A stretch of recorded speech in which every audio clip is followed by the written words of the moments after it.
Aamir Hasan here and welcome to my Facebook page and YouTube channel. आज मैं आप लोगों को साइंस म्यूज़ियम जो लंदन में है उसका विज़िट करवाऊंगा। और आप देख सकते हैं कि यहाँ पे ऑलरेडी काफ़ी ज़्यादा रश है।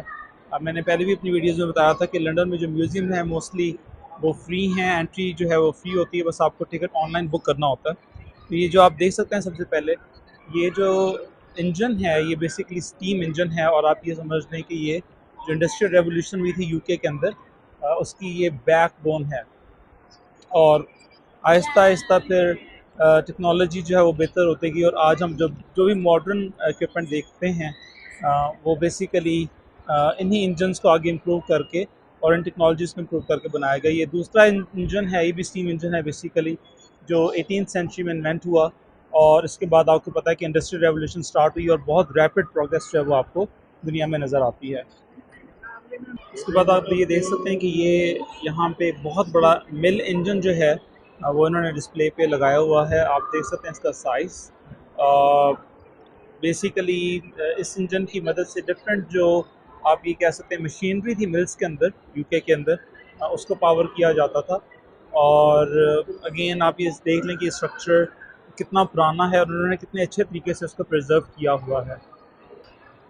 और जैसे कि मैंने आपको बताया था कि यहाँ की जो म्यूज़ियम है वो इंटरेक्टिव होते हैं, और उसमें बच्चों के लिए डिफरेंट जो हैं वो गेम्स रखी जाती हैं। आप देख लें यहाँ पे एक किसी तरह की गेम जो है वो बच्चों के लिए है ताकि वो अपने आप को एंटरटेन कर सकें। I am going to enter the space section. आप देख सकते हैं यहाँ पे इन्होंने डिफरेंट तरह के जो रॉकेट्स हैं जो स्पेस में यूज़ होते हैं उसकी कुछ एक्चुअल रॉकेट्स है उनकी कुछ पार्ट्स को डिस्प्ले के ऊपर लगाया हुआ है। और ये अब मैं आपको इसके जो डिफरेंट सेक्शंस हैं वो आपको विज़िट करवाऊँगा कि हर सेक्शन में क्या-क्या चीज़ें हैं।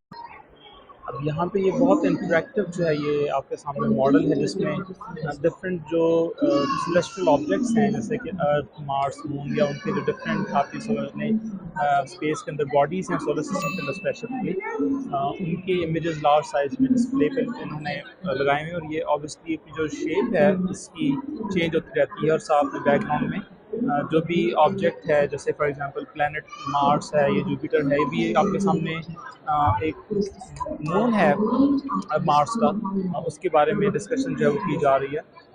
बिल्कुल इसी तरीके से अगेन बच्चों को इंटरेक्टिव रखने के लिए इसमें डिफरेंट तरह की और चीज़ें भी आपको नज़र आ रही हैं। डिफरेंट तरह की इंफॉर्मेशन आपके सामने है। बच्चे जो हैं वो इस इंफॉर्मेशन को यूज़ करते हुए या फन फैक्ट्स को यूज़ करते हुए अपना नॉलेज जो है उसको और इन्हांस कर सकते हैं। तो अगेन ये बच्चों के लिए काफ़ी इंटरेक्टिव म्यूज़ियम है, और बच्चों को यहाँ पे ज़रूर लेके आना चाहिए ताकि उनको साइंस और टेक्नोलॉजी की जो डिफरेंट इनोवेशंस हैं उसकी हिस्ट्री के बारे में आइडिया हो, और उनका जो इंटरेस्ट है साइंस के अंदर वो डेवलप हो। ये हमारे सामने इस टाइम पे रॉकेट इंजन है जो कि डिस्प्ले पे उन्होंने लगाया हुआ है, और इसकी जो इन्फॉर्मेशन है ये यहाँ पे लिखी हुई है। It was developed in approximately 1950s।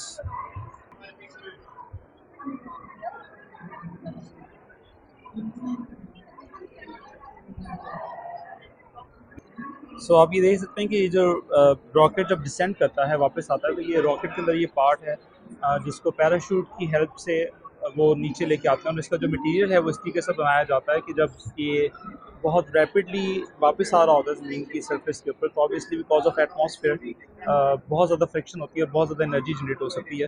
तो इसका मटेरियल इस तरीके से है कि जो अंदर जो लोग बैठे हुए हैं वो सेफली लैंड कर सकें, और पैराशूट की हेल्प से इसकी स्पीड को कंट्रोल किया जा सकता है। और यहाँ पे इससे रिलेटेड इसकी एक्चुअल फुटेज है जो कि नासा ने रिलीज़ की, और ये वही रॉकेट का जो पार्ट है ये इन्होंने म्यूज़ियम में डिस्प्ले के ऊपर लगाया हुआ है। ये जो है ये एक्चुअल पीस ऑफ मून है, और इसको पोलो 15 में जब लैंड हुआ था मून पे, तो मून से जो पीस काटा गया था उसका एक छोटा सा सैंपल यहाँ पे इस म्यूज़ियम में उन्होंने प्लेसिंग किया है। इसका जो वेट है अप्रॉक्सीमेटली 23 ग्राम्स है, और it was cut from the great Scott rock from Polo 15। आप इंफॉर्मेशन भी देख सकते हैं। ये पुराने वक्तों का रेल इंजन है, और आप देखें कि आजकल की जो मॉडर्न ट्रेन्स हैं वो कहाँ तक पहुँची हैं। तो ऑब्वियसली इंसानों ने पहले मेहनत की, मशीनरी को बनाया, और उसके बाद आहिस्ता आहिस्ता इम्प्रूवमेंट करते गए, और आज हम मॉडर्न लेटेस्ट टेक्नोलॉजी के अंदर आप देखते हैं डिफरेंट तरह के एयरक्राफ्ट हमारे पास अवेलेबल हैं, डिफरेंट तरह की ट्रेन्स अवेलेबल हैं। आज हम बुलेट ट्रेन्स जो हैं वो यूज़ करते हैं।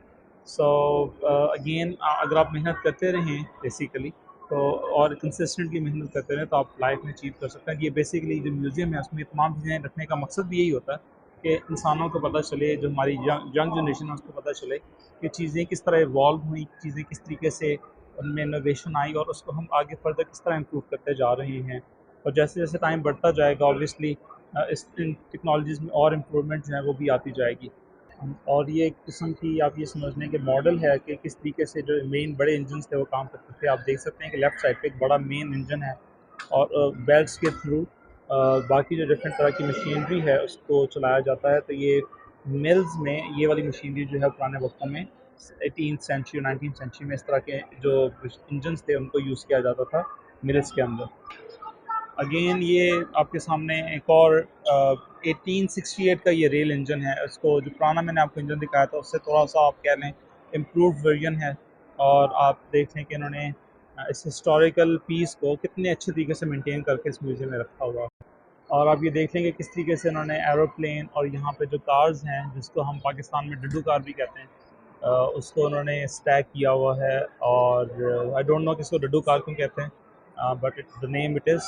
लोगों को अभी भी इस गाड़ी को डड्डू कार के नाम से जानते हैं। आई डोंट नो किसने इसका ये फनी नेम रखा है, बट यू कैन सी। और साथ में ये देखें कि रॉकेट जो है उसको उसका जो एक्चुअल रॉकेट है उसको उन्होंने डिस्प्ले पे प्लेसन किया हुआ है। और ये आपके सामने ऊपर बहुत बड़े साइज का एरोप्लेन उसको वायर्स की हेल्प से उन्होंने हैंग किया हुआ है। और यहाँ पे एक और एरोप्लेन आपको नज़र आ रहा होगा। ये डीजल का फोर्ड ट्रक है जो आप अ, मेरा ख्याल है कि इसको इन्वेंट किया गया था 18th सेंचुरी में, आई थिंक 1931 में, सॉरी यहाँ पे इसका बिल्ड लिखा हुआ है। और इसी तरीके से आप ये देख सकते हैं कि कपड़े बनाने वाली डिफरेंट मशीनें जो हैं यहाँ पे डिस्प्ले में लगी हुई हैं। अगेन आप ये देख सकते हैं कि यहाँ पे बच्चे जो हैं वो डिफरेंट तरह की अपनी एक्टिविटीज़ कर रहे हैं, फन एक्टिविटीज़ कर रहे हैं। यहाँ पे डिफरेंट तरह के थिएटर्स भी हैं और लेकिन ये फ्री नहीं है, इसके लिए आपको टिकट्स जो हैं परचेज़ करने पड़ते हैं। अगेन जैसे मैंने अभी पहले बताया था कि म्यूज़ियम के बहुत बड़े साइज़ के होते हैं और एक वीडियो में या एक दिन के अंदर इन तमाम म्यूज़ियम को कवर करना मुश्किल है। आप देख सकते हैं कि कितने फ्लोर्स हैं इसके। अभी जो भी मैंने चीज़ें दिखाई यहाँ पे फर्स्ट फ्लोर में है और मैंने अभी तमाम चीज़ें आपको नहीं दिखाई क्योंकि अगर मैं हर चीज़ आपको दिखाता यहाँ पे जो चीज़ें अवेलेबल हैं तो ये वीडियो शायद सिर्फ निचले वाले फ्लोर में जो फर्स्ट फ्लोर है घंटा डेढ़ घंटा खाली उस वीडियो के ऊपर चला जाता है, जिसके अंदर मैं अगर एक एक चीज़ को कवर करता मैंने बहुत मोटी मोटी चीज़ें जो हैं वो कवर की हैं। सो आई होप कि आपको ये वीडियो देख के मज़ा आया होगा। और मैं जब दूसरे सेक्शन में जाऊँगा तो मैं उसकी एक अलग से वीडियो बनाऊँगा। So thank you so much for watching my videos. Aamir Hasan signing of.